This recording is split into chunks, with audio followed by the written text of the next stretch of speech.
Okay, good morning, everybody. Barada, Chris Connessian, very warm welcome to this morning's Cabinet meeting of Powys County Council. It's a very brief agenda, but an important item to which the Council returns quite regularly. School transport, very important to a lot of people and, of course, a lot of families across the county and to the efficient functioning of our education system. So, an important item. We have a more or less full complement of cabinet members today. We're online because it's such a brief agenda. And a very warm welcome to those who are joining us remotely, so to speak. We also have some non-cabinet members wishing to speak, who I will invite in due course. So, thank you. Can we make a start with the agenda? And we start with any apologies, please. Leader, there's apologies from Councillor Jack Berryman, who's chairing another meeting this morning. Indeed, thank you. And nobody else. That's lovely. That's noted. Julie, thank you. Leader, apologies from the Chief Exec, who's in another meeting, will join as soon as possible. That's fine. Thank you, Clive. Good. Let's move to item 2, which is declarations of interest. Are there any declarations of interest, please? None declared. Good. That's duly noted as well. And we can move to the revision of home to school transport item 3, which starts on page 3 of our pack. So, Councillor Jackie Charlton, do you? Thank you, Leader. I don't want to say anything now. I'll leave it to officers who've got a short presentation to give you. I'd like to say something at the end, if that's okay, before I put the recommendation. I'd like to listen to the debate. Thank you very much. Many thanks. Okay, so who's leading the day? Matt. Yeah, thank you, Leader. It's just a quick summary before I bring John in, but ultimately the report and for residents viewing this, the fundamental point that we want to try and do with this report is ultimately make the policy more streamlined, far easier for people to understand in terms of the policy. So fundamentally, that's what we're looking to do. But we'll obviously have that debate. But I'll pass over to John now to go through some of the detail. Thank you, Chair. Thank you, John Forsey, please. Good morning, all. Would it be helpful if I share my share the screen? Yes, we do. Lovely. That's good. It's working fine. Okay, so as Matt said, I think it's just to bring to members' attention the purpose of the report, to try and make the policy as clear as we can for parents and to aid parents' decision when they're choosing their school, to describe from the outset which schools that is their catchment school and the catchment school that will provide transport to help parents make those choices. So throughout the consultation, we asked a series of questions, and we'll just quickly go through the responses to the questions.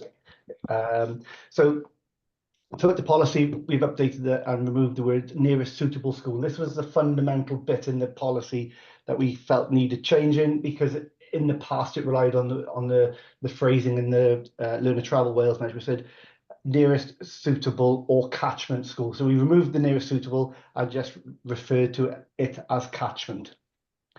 There was some, largely most of the respondees agreed or slightly agreed, and that this was easier to understand. But only 43% agreed to change the wording to catchment only.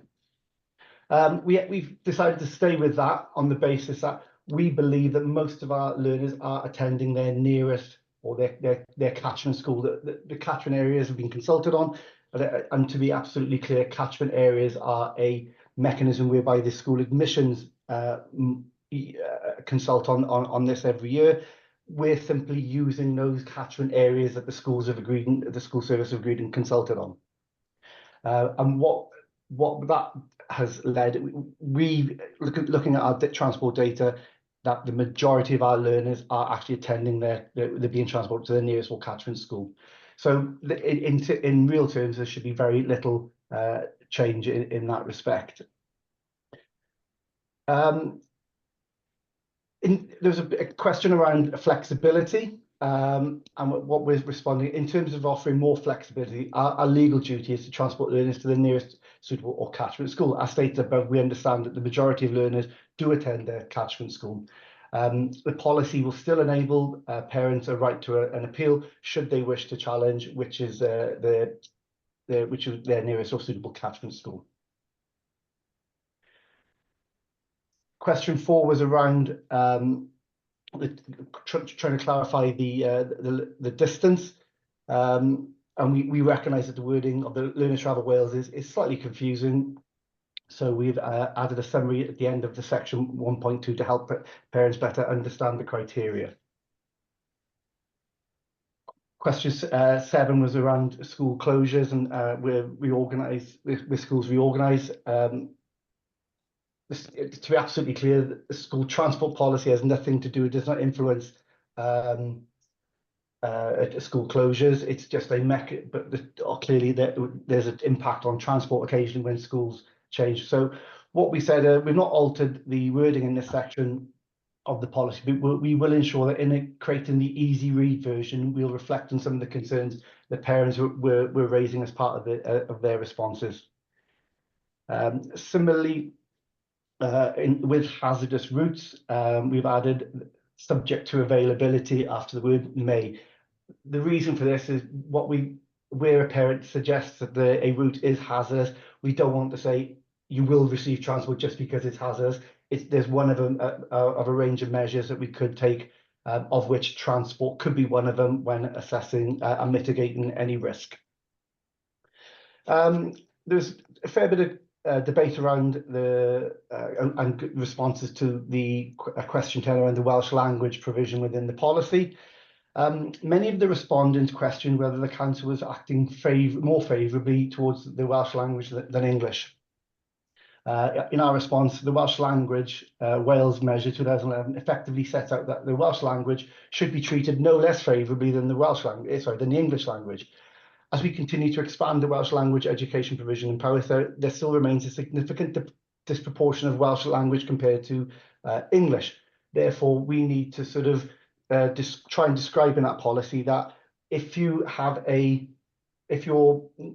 a Welsh school is slightly further than an English primary school, we will provide transport to that Welsh school. That's our duty under the Act in promoting the Welsh language. It's really the points being raised where we don't do the same for if your nearest school is a Welsh language school and parents opt for an English education. But the argument is that the council believes that is a suitable primary school or secondary school for those individuals. Moving on to transport for 16 to 19 learners post-16. 47% responding agreed or slightly agreed by adding the information relating to bursaries is helpful. About a third had no opinion either way. So we need to balance the needs of the learner being able to access good quality post-16 education against how we provide this sustainably. Just for members to be aware, there is no legal duty to transport learners over the age of 16, but we recognise it's not always possible to access the choice of some of the subjects, and I know that there's a lot of work going on in the post-16 space with colleagues in education. So we've amended some of the wording in an attempt to answer some of the comments by removing the reference to A levels and just leaving it with post-16 subjects. That's a broad range from your vocational and A level subjects. There was a bit around meeting the qualification criteria and the vacant seats and being offered to schools which were not in the catchment. So in effect, this part of the policy hasn't really changed, in that what we've said is we will, if there is a vacant seat available on a bus, that's usually because we can make that available if you are attending your catchment primary schools. Therefore, you won't qualify under the distance. So you might be less than 3 miles if you're a secondary, 2 miles in a primary. Part of the reason we're not extending that offer across catchment areas because what we're trying to do as part of this policy is answer some of the the concerns that yes, Eston had a number of years ago when they in their inspection, and one of their recommendations was to sustain standards in the primary and develop effective transition arrangements. We were criticised for our transition arrangement, where through in some cases small learner groups of year 6 were being potentially forced to split it to 2 or 3 different high schools. So what we try to do through the catchment arrangements is say, if this is your primary school catchment area, that will feed, that creates the bigger catchment area of the high school, and it describes which catchment area you're in, where you'll get transport to which primary school and which secondary school. The vacant seat, by offering vacant seats outside of different to that, doesn't really promote those transitional arrangements. However, of course, it's entirely up to the parents if they choose to choose another school which isn't their catchment secondary school. Section 17 and 18 that was around, we never really referred to having bus passes available in the previous school transport policies. Now with the tap-on scanning bus passes, we've now added that in, and there's a large degree of people who agree favourably with that. Finally, question 19 was around making changes on the school transport for a designated Welsh medium. And again, many of the respondents questioned whether the council was acting more favourably towards the Welsh language. And again, I set out in the response, we set out our duties under the Welsh Language Act. There is no alteration to the current policy regarding dedicated Welsh medium. So you know, the policy in that respect has remained largely the same. I think that those are the main fundamental points that we wanted to bring to Cabinet's attention. I'm happy to take questions. Good. Thank you, John. Right, let's open it up for some... is there anything else any other officer would like to add before we move to members? No. Okay, fine. Grant, let's... Sian, Councillor Sian Cox, please. Thank you, James. I've just got a couple of suggestions. They're not of substance, John. They're just a couple of suggestions about wording and format, really. So on page 3 of the policy, not the report, the policy, it starts out with section 1.1 starts out by saying the legal duties of a local authority in relation to school transport as outlined in the measure are as follows. But then the following paragraph doesn't set those legal duties out. It's a different paragraph. So it's paragraph 3 that sets the duties out, and then paragraph 4 sets out our rationale for using catchment school rather than nearest suitable school and aligning with the map. So I think that second paragraph, which begins, we recognise our obligations, should actually be moved below paragraph 4, because it seems to flow better than it matches the paragraphs above it better. The duties really do have to follow in paragraph 2, because you say in the first line that that's what you're going to set out next, but then you don't. Mm-hmm. Does that make sense? Do you see what I'm saying? Yeah. Yeah. And the other one was page 7, when you're explaining the provisions around providing a permit for a seat to children who don't qualify for school transport but are going to the catchment school. I think it probably would be worth just setting out in a sentence why that won't apply to parents who are choosing to go to a school that's not their catchment school but are willing to pay for a seat on school transport, because they are quite, I know they're similar things, and I think you might have parents asking why can't we just purchase a seat for our kids to go to if the school bus is going there anyway? So it might just be worth having a sentence there to explain why, to offset, just for clarity, and to offset that. That was it. John, I'm not sure that changes the substance of the policy, so that you happy with the suggestion? Yeah, perfectly, yeah. Thank you, Sian. Thanks for those suggestions. Are there any other cabinet members at this stage wishing to speak? If not, I'll move to other members. Because we have some scrutiny chairs with us who I'm sure would like to speak. No? Okay. So first with his hand up is Councillor Ali Davies. Could you explain the capacity in which you're speaking today, Ali, just for the record? Good morning, James. I'm happy enough for scrutiny chairs to come in first if that was needed. But I'm just a leader of the Welsh Conservatives. Clearly, school transport impacts all councillors. I have children on the school transport system at the moment. One more year, and then it'll be over. But I'm speaking as one of the opposition group leaders today. So thank you for allowing me to speak, James. The role of the council is to serve the people of Powys, to deliver services in an equitable manner within the resources that are available. And it's clearly it must follow legislation. And this policy does not do that. It is not for the council. It's not the council's role to dictate what is best for our residents. Councillor Jackie, the council asked you to draw up a policy that would support parental choice when it comes to school transport, within the proviso that it would not lead to additional costs. But I'm afraid you've done the exact opposite. This policy fails to set out what residents are entitled to when it comes to school transport. Council officers may have a view on what's the child's closest suitable school, and may pass that advice on to parents.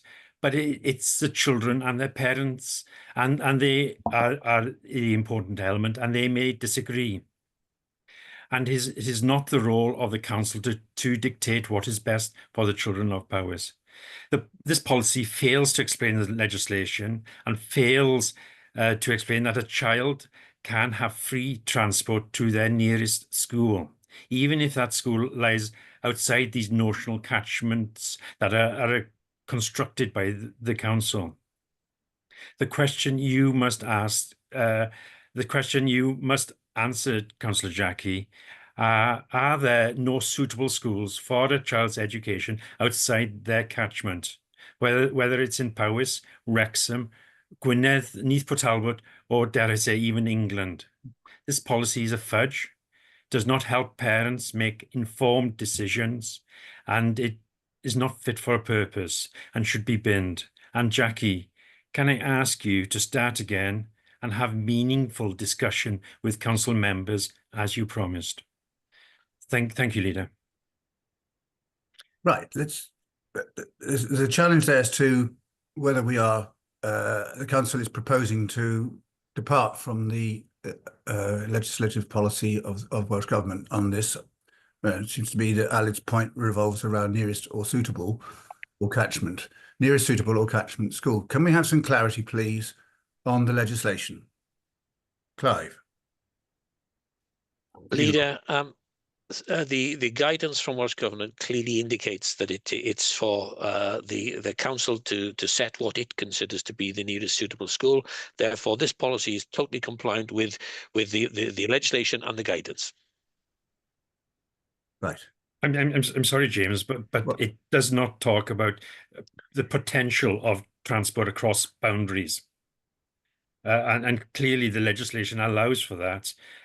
When a school is physically closer to a child's home than one within a catchment, this policy does not set that out clearly, and it does not help parents make informed decision when going into primary school or even moving on to high school. Thank you. Well, I think the purpose, if I may, from the chair, as my understanding is that this does clarify that in the sense that, yes, we are making it clear that transport is only provided to the child's the catchment school, if you like, the school within, sorry, if the child lives within the catchment of a school, that's the catchment of a school which we as a council have decided and consulted on and created a policy for, and the boundaries are clearly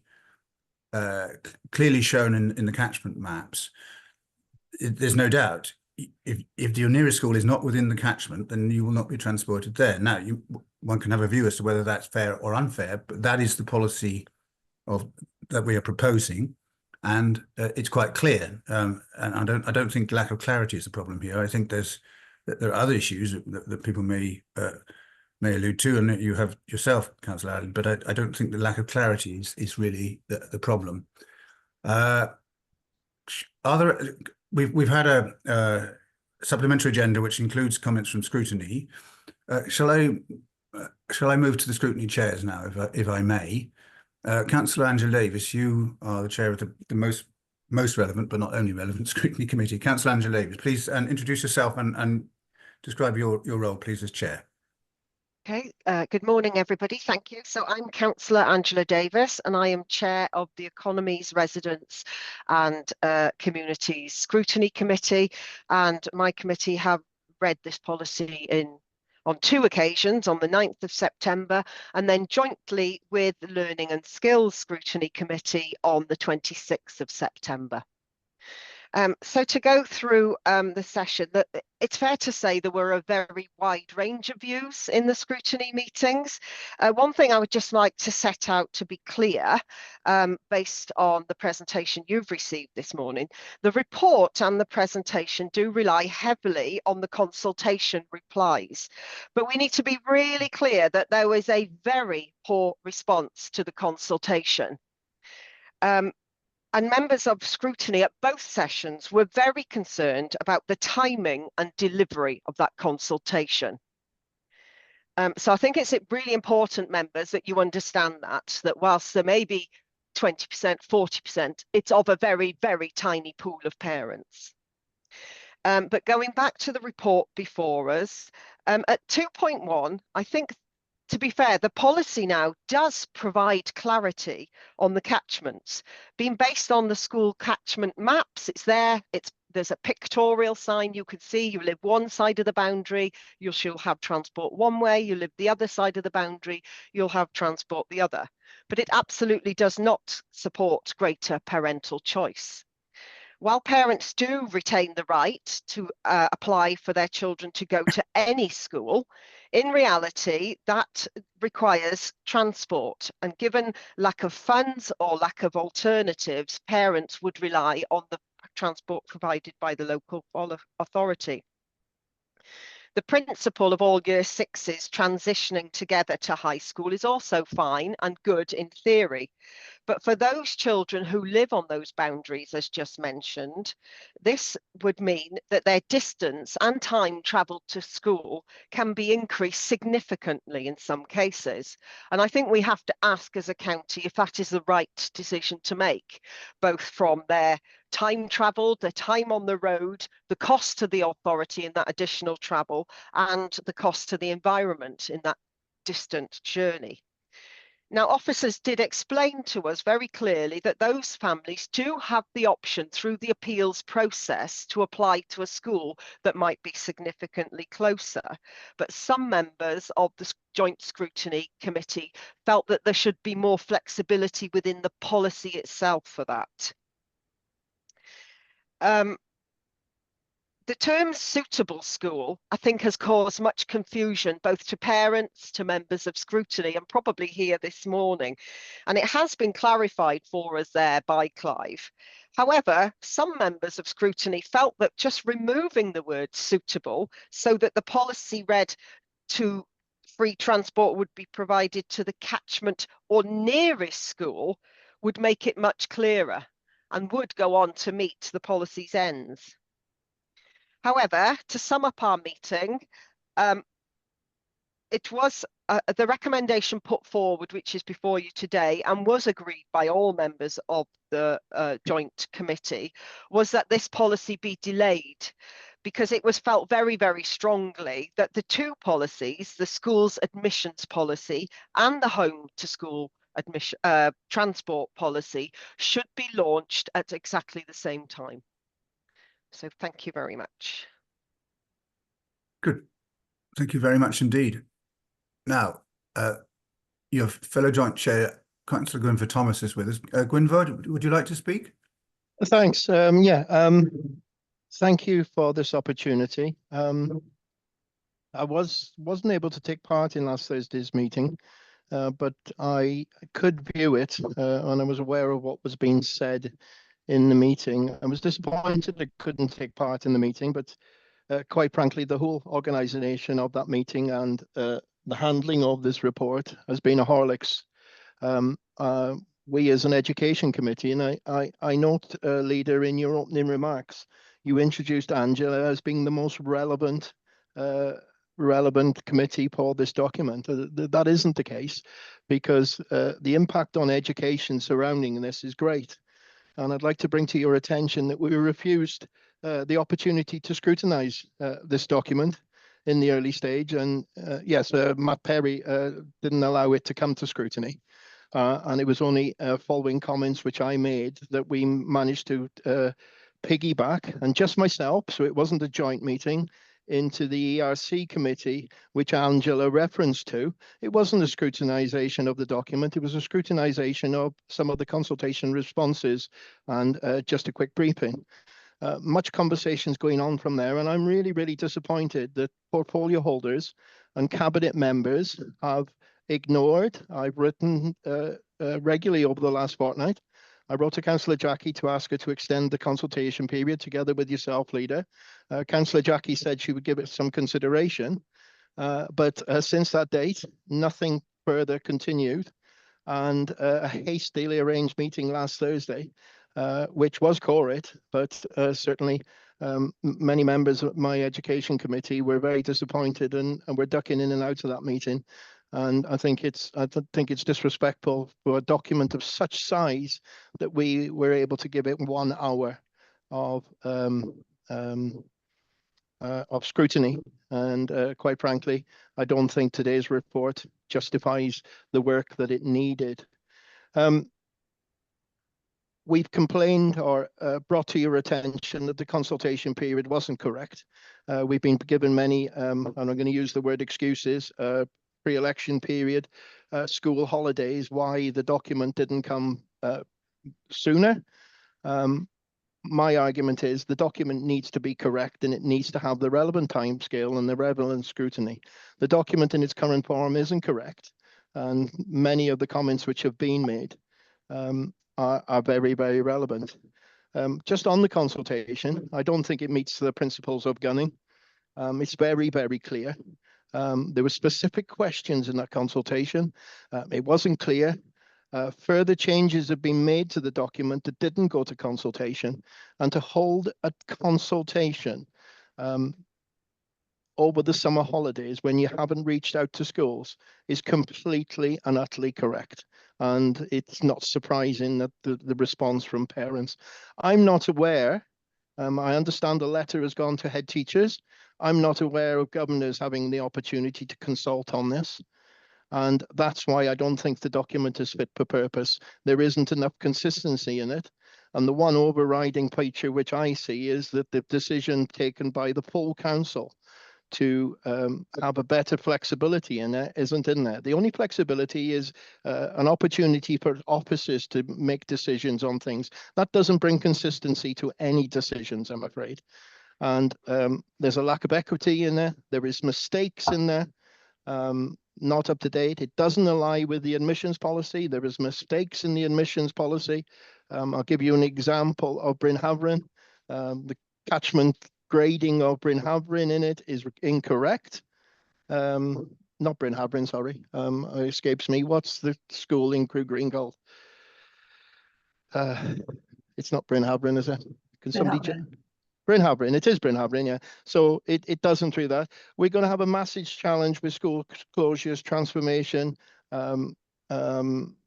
language categorization. Marianne has popped up on screen in the meeting on Thursday. She said the document will have to be looked at in the future to reflect decisions which we're making. We may as well get them decisions correct now. I'm afraid if you've gone to a proper consultation, we would have picked up these and you would have had a document fit for purpose. I'm very unprepared today. I'm sorry, and I'm speaking. I've had a bit of time off, and I'm speaking just as I've been asked to speak on behalf of my my committee. I've had 3 phone calls this morning from council members who have late in the day picking up changes and consequences for schools in their ward, and they're very unclear. And I'm afraid I can't give them the answers. And the short bit of scrutiny which we've had doesn't give me the answers to think that this is the right way forward. I do not understand. I understand that this has got to be go. Councillor Thomas, that's 5 minutes. Right, I'll just conclude then. I don't understand why. I understand we've got to get this through before the beginning of October for implementation next September. I don't understand why we want to implement something next September, which could cause the council more problems in the future. Thank you. Okay, there's a number of points that have been raised by the scrutiny chairs. Would either Jackie, would you like to deal with any, or would you, before I bring other cabinet members back in, or officers? No, I've heard all these things before at scrutiny, and I've heard them in several other places, and I'm still quite happy to come in at the end to answer any points then. Thank you. Right. Would any officer like to make a contribution now in answer to any of those points? Chair, if I may come in. Yes. Councillor Gwynfor suggested that the consultation breached the guiding principles in relation to good consultation. I do not agree with that. I think the consultation has been adequate and reasonable, and ticks all the boxes. So I thought I should mention that to you, because it was a serious accusation made by Councillor Gwynfor. Okay. Thank you. Sarah Leyland Morgan, please. Can you just explain who you are for those? Yes, sorry, Passenger Transport Manager, Powys County Council. Just to add to that, I was informed and worked with colleagues in school service to ensure that it did actually go out to the school governors, and it did go out to the schools, and it was sent out more than once for consultation through the schools. In addition to the flexibility, I do have some reservations about how we put that into the policy without actually considering the fact that even if we had all the money in the world to spend on school transport, we do not have the drivers, and we do not have the vehicles available to allow for such flexibility that I think is being requested within this policy. I'd also like to add that nobody makes reference to the discretionary arrangements that we can apply, and we do apply those discretionary arrangements for transport on numerous occasions. It's just those discretionary arrangements don't tend to come to the public domain. It's when people go to appeal because of the passion that they feel that it becomes public. So I'd just like to add that the discretionary arrangements are available as well as the appeals process. Thank you. Good, no, thank you, and thanks for clarifying those issues. Now, Matt, I know you've been waiting some time. Can I just bring in Councillor Beverley Bainham? Beverley, would you like to say who you are and in which capacity you're speaking? Yes, thank you, Leader. Good morning. I'm Councillor Beverley Bainham, and I'm speaking this morning as Leader of the Opposition. I've listened to what's been said so far, so I'll try not to repeat anything that's already been said. So just a couple of comments from me. Firstly, following on from what we've just heard from the Transport Officer, I wonder if we can have some clarity, please, Leader, on the statement we've just heard that schools have been consulted and governors have been consulted. I'm a governor of 2 schools, and I've not seen sight of anything. So whether there's been a lack of communication or something's fallen down in the communication or what have you, but perhaps that needs clarifying.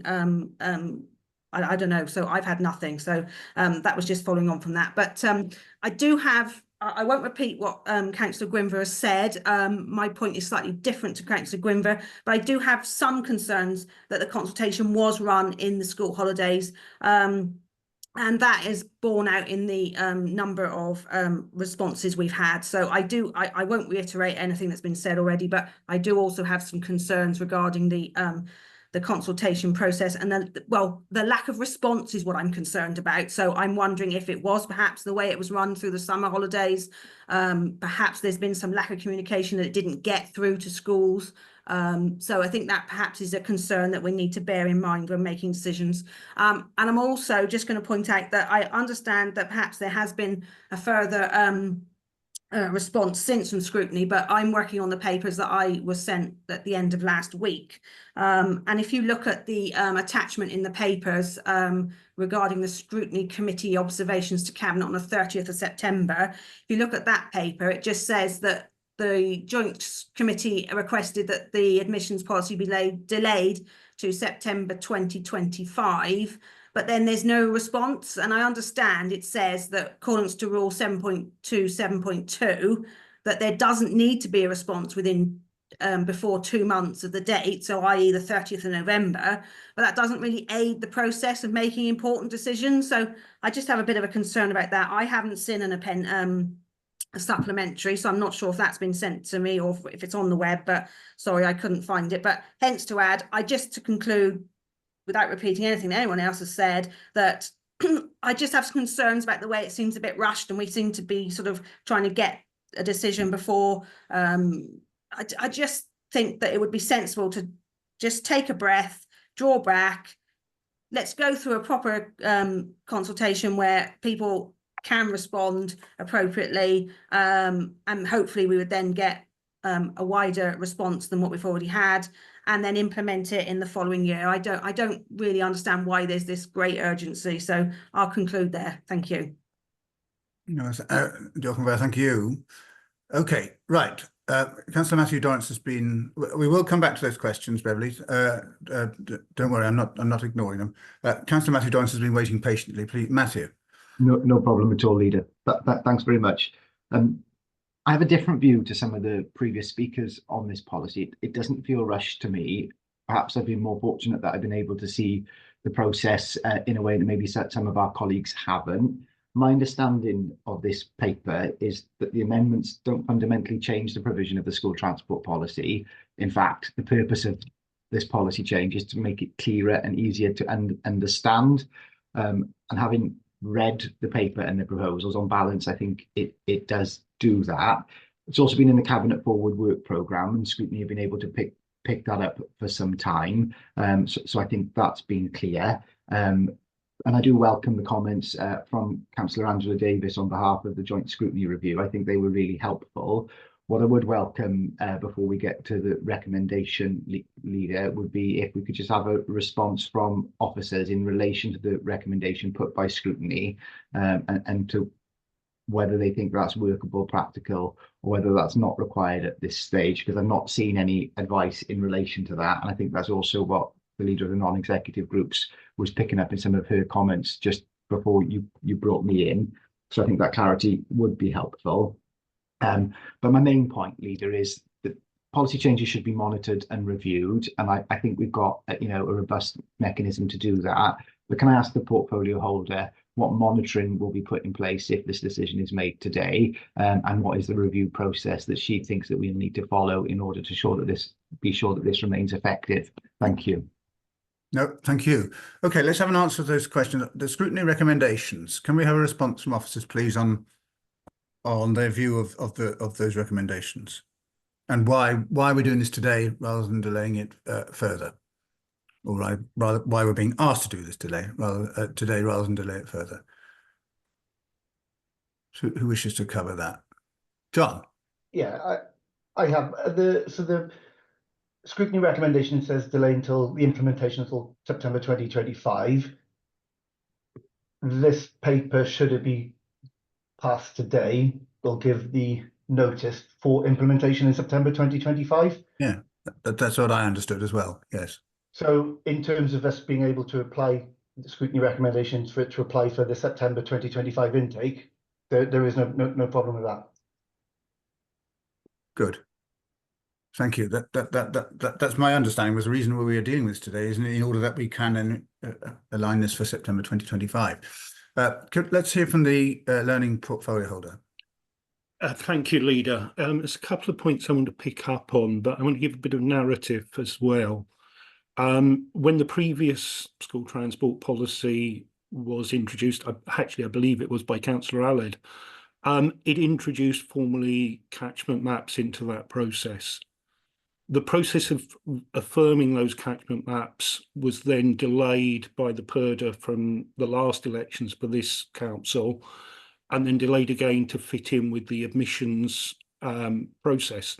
So we now, with effect from January this year, have catchment maps in place for our primary schools and our secondary schools, which have gone through 3 public consultations, 2 in relation to establishing them, and then a 3rd one to establish them formally within the admissions process. This now aligns the transport policy back with those maps by linking the policy to the catchment map. So whenever the catchment map changes, as it is consulted on every year, that is reflected automatically within the transport policy. So we have greater clarity going forward. The second thing that it does in bringing forward the idea of the catchment school is it allows greater clarity as we move forward down the journey on Welsh medium education, in so much as it gives the clarity that where you have a school, particularly at the high school level, transitioning to Welsh medium, which has English medium primaries around it, those English medium primaries will obviously end up within the catchment of their nearest English medium secondary school, because to force a parent to transport a child to an English medium school solely because we have introduced Welsh medium education at the secondary level would not be appropriate. So that now gives us the clarity as we move forward with our Welsh medium plans to give clear direction to parents that might be concerned about that anomaly coming into place. But we do also have the issue around the motion, and the motion said if there is no cost to the authority, and we have the comments from John Forsey around the SDM recommendations on transition.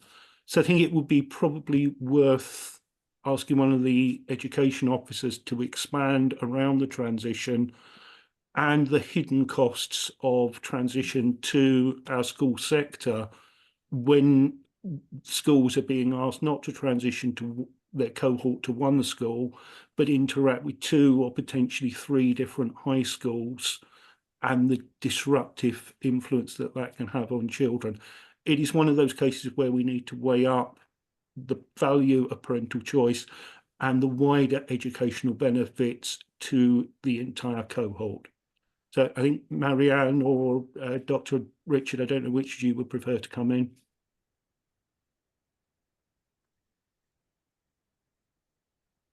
Marianne, you're on mute. Oh. Yeah, I'll come in on that one.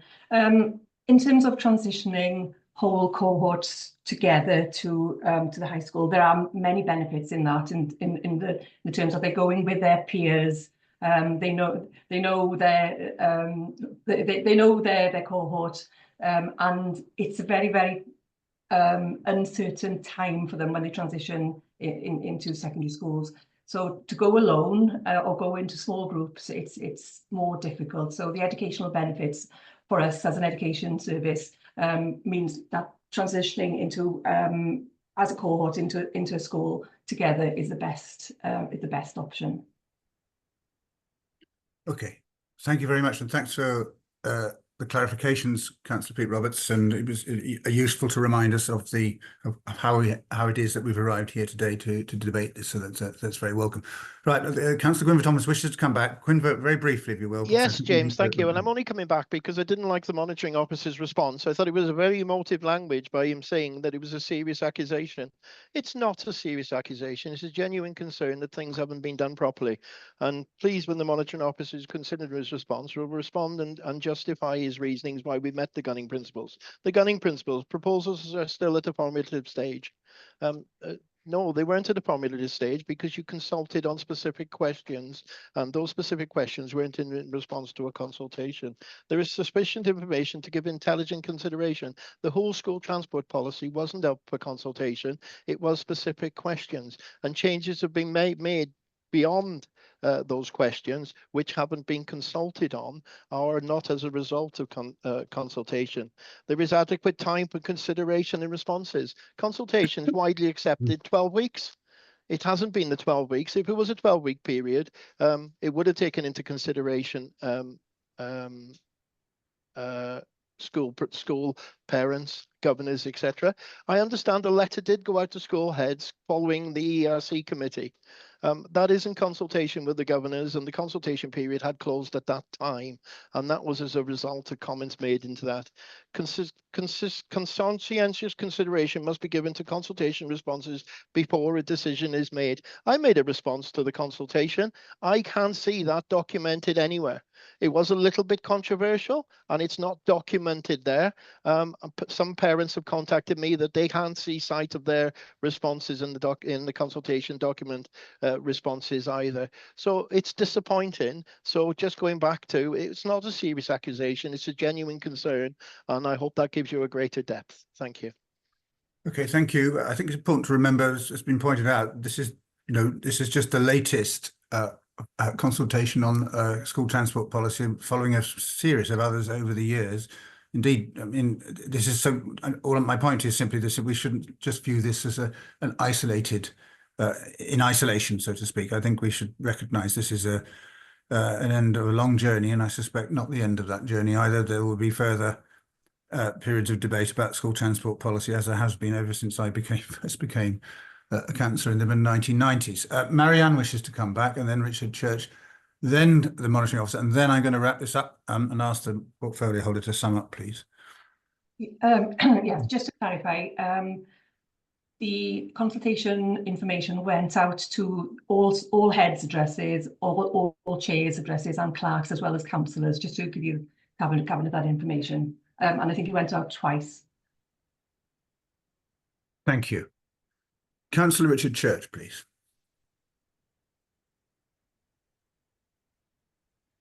Thank you, Chair. We've had a joint scrutiny review of this, and they have made a clear recommendation to us, which has been made to us by Councillor Angela.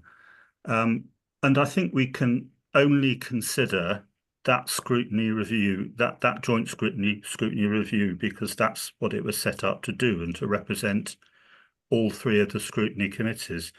And we now have a series of other points being made by one of the chairs of the scrutiny committees, which I don't think it is appropriate for us to consider, because they are not the recommendations of the single scrutiny review that we have in front of us. And I think it rather undermines the whole process of scrutiny if we attempted to do that. And I just would wish to make that point. Okay, point noted. Thank you. Monitoring officer. Chair, come back in relation to the issue which Councillor Gwynfor raised. I apologise if I offended him by using the word serious accusation. I thought it was being made in that context, and I take his view that it's a serious concern, and to that extent I apologise. But I do believe that the guiding principles have been followed in this particular case. Thank you. Okay, having said I'm asking the portfolio to wrap it up, there's two more members wishing to speak. So, right, this is it. Jeremy, Councillor Jeremy Brignall, please, and just to say who you are and so, yes, sorry, I'm the Cabinet Assistant for the Climate Emergency.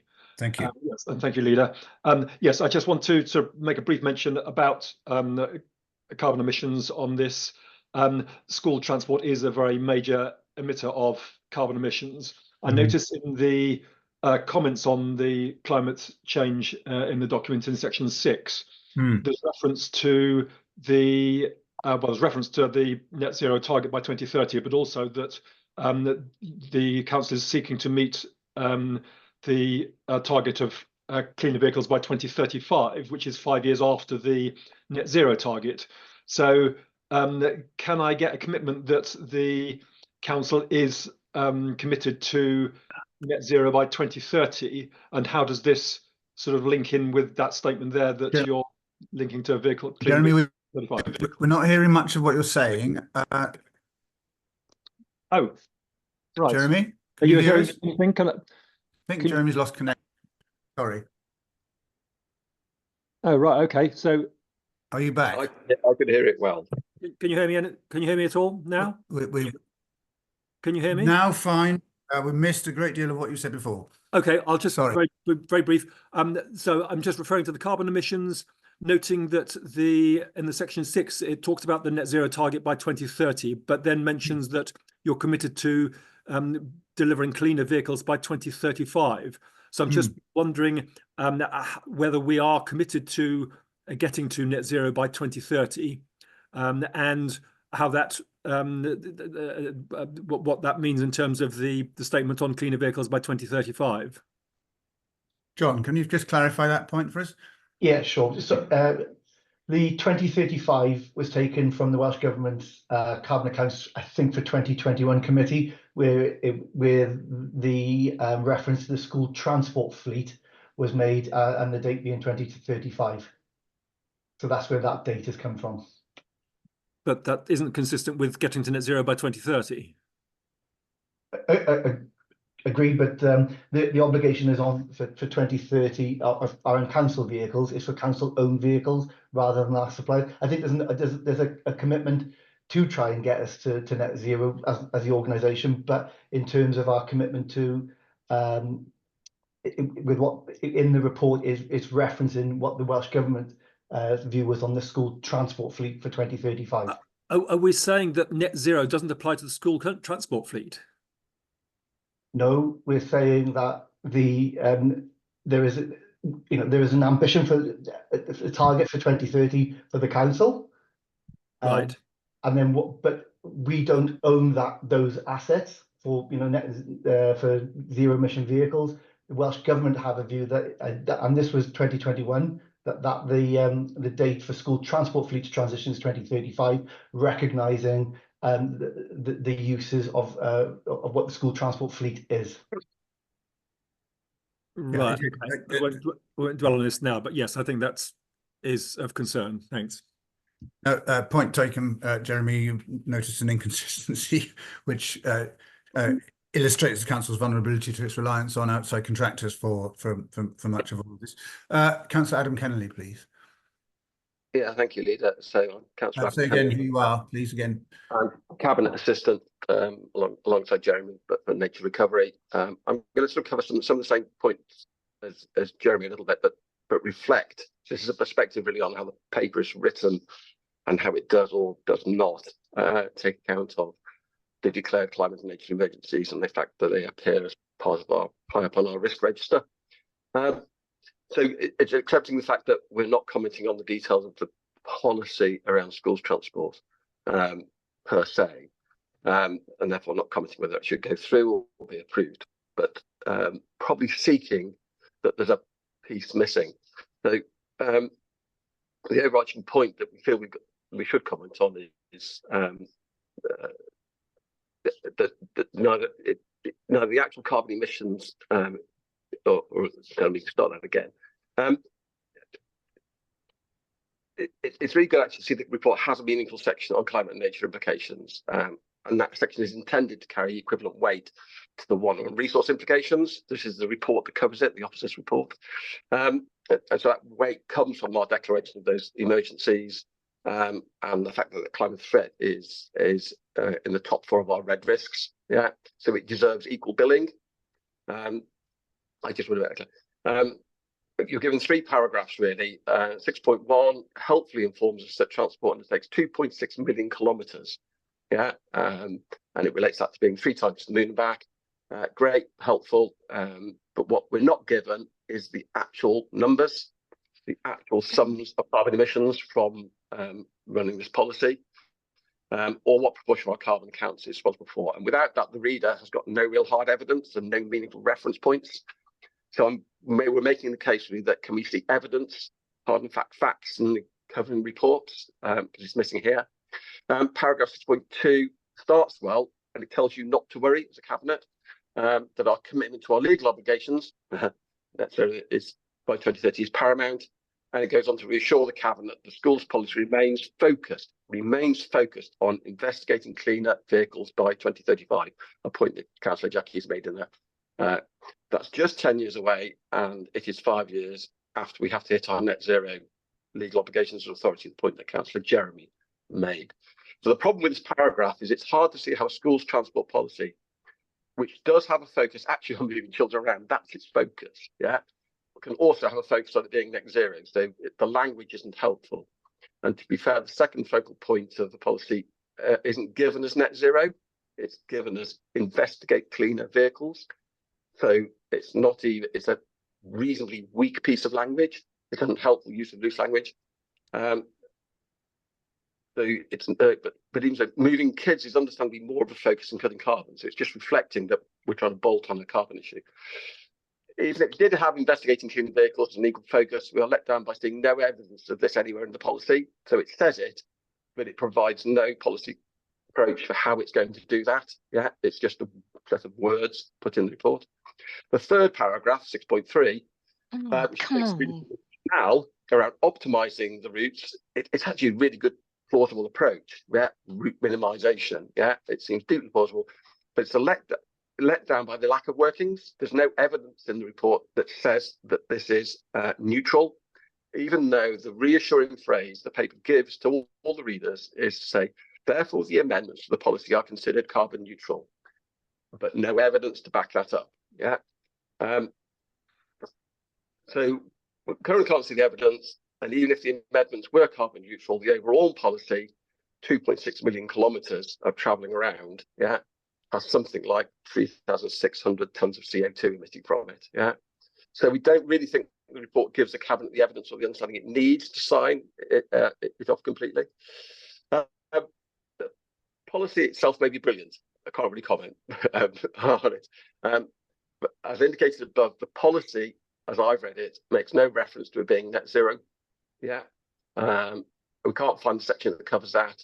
I think that's a fundamental omission that we believe should be corrected certainly before it is implemented. Without it, the Cabinet members don't have the full information with which to make an informed decision. Yeah. We don't actually see this as particularly onerous, and it would be unrealistic to expect a complete answer to actually how we do it.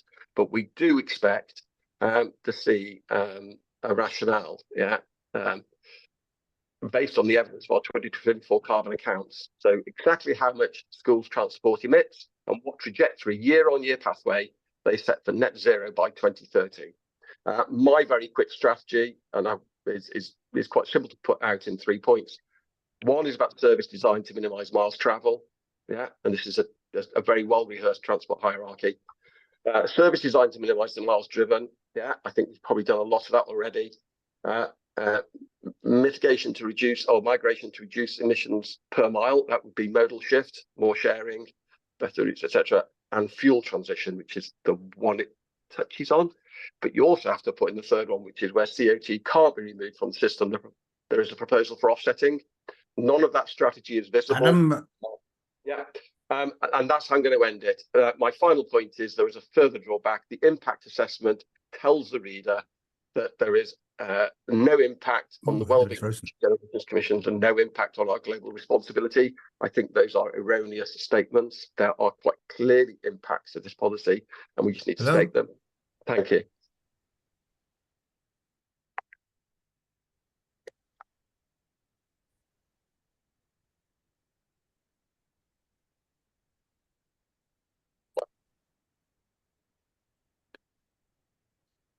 Adam, I don't know how much, sorry to interrupt. I don't know how much members heard of the last few minutes, but I heard nothing. My screen froze, and I apologise for that. Can everybody hear me now? Yes, Councillor Leader, I heard all of that, and okay. I've taken it on board. So right. Yeah, I think unless any other people didn't hear it and they want to hear it again. I think we got the gist. I think we got the gist of Adam's. I think the problem may be at your end, Leader. Both Councillor Jeremy and Councillor Adam came through loud and clear for me. Fine. Oh, that's good. Well, as long as the members heard, that's fine. Right. Whilst I have a connection, can I pass the portfolio? And thank you for your contributions, Councillors Adam and Jeremy. Points well made, and I'm sure are noted closely. Can I move to the portfolio holder now, please, to sum up and Thank you. Yes, I'll do my best to sum up. I think this has been a really good conversation we've had here this morning. There are things that we can address and things that we may need to address at a later date. But the first thing I wanted to say is that the school transport team have worked incredibly closely with the education team when all of the policy has been put together, and that discussion has been going on for many, many months to make sure that the policy addresses all of the areas, including school transport and the education needs as well. The policy update is responding in two areas mainly. The first one is to the council motion on October 22, and the need to align with the agreed catchment maps for schools admission. And I believe this policy achieves both those issues. We also needed to make the report easier to read and understand, and numerous appeals indicate that this is more often misunderstanding of the policy than for any other reasons. And I actually do believe that the policy that we have in front of us now is much easier to read.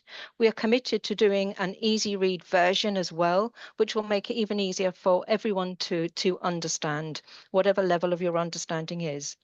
And finally, after the Estin report criticised the need to be clearer about the transitioning of children, the policy had to reflect the catchments to achieve that outcome. And again, I think we've had assurance here this morning that that is achieved.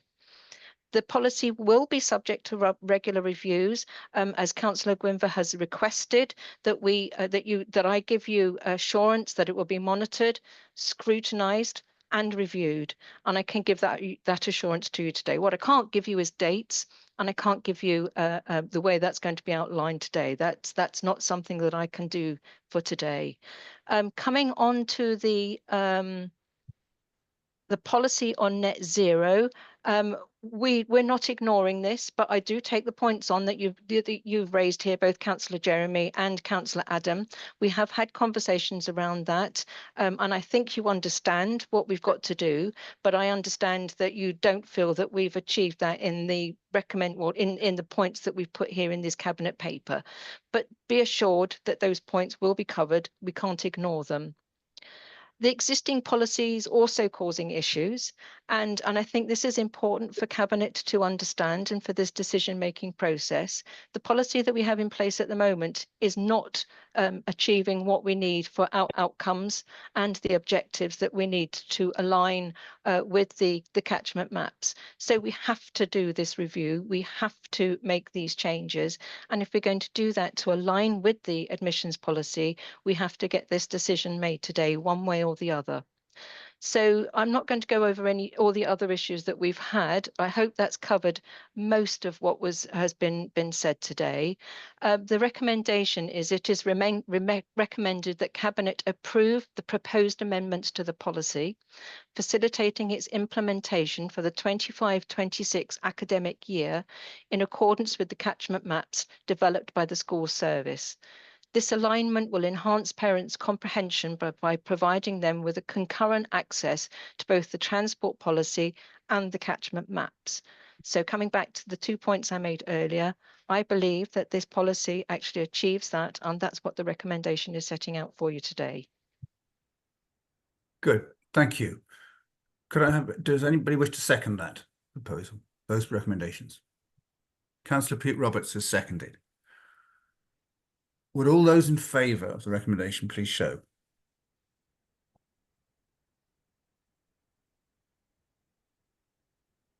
Thank you. Is anybody against? And are there any abstentions? No.